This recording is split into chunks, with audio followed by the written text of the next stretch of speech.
Billy Shakespeare wrote a whole bunch of sonnets. LFO, Summer Girls.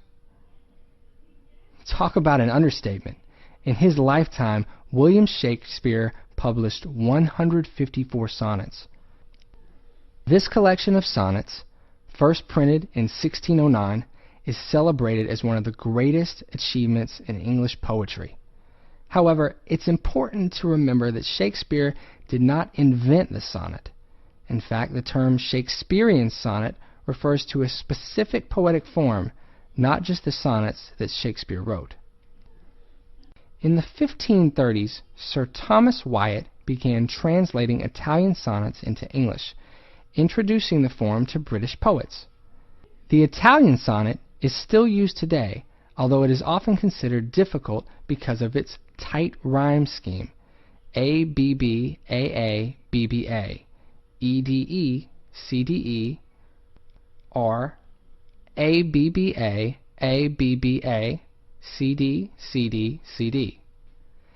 Henry Howard, Earl of Surrey and Wyatt's friend, shaped the sonnet into the form Shakespeare would use, adding more rhymes and stanza divisions to the mix: A-B, A-B, C-D, C-D, E-F, E-F, G-G.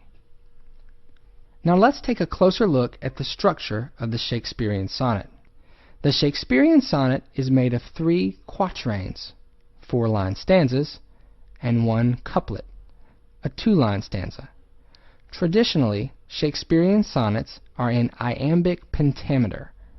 A line of iambic pentameter has 5 iambic feet, a soft syllable followed by a stronger syllable. To show you how this structure works, I'll give you a cheat sheet for Shakespeare's Sonnet 73. I've put the stronger syllables in italics, and I've marked the rhyme scheme in parentheses at the end of each line. That time of year thou mayest in me behold, A. When yellow leaves are none, are few do hang, B. Upon those boughs which shake against the cold, A. Bear ruined choirs where late the sweet birds sang, B. In me thou seest the twilight of such day, C. As after sunset fadeth in the west, D. Which by and by black night doth take away, C. Death's second self that seals up all in rest, D. In me thou seest the glowing of such fire, E. That on the ashes of his youth doth lie, F. As the deathbed whereon it must expire, E. Consumed with that which it was nourished by, F. This thou perceivest, which makes thy love more strong, G.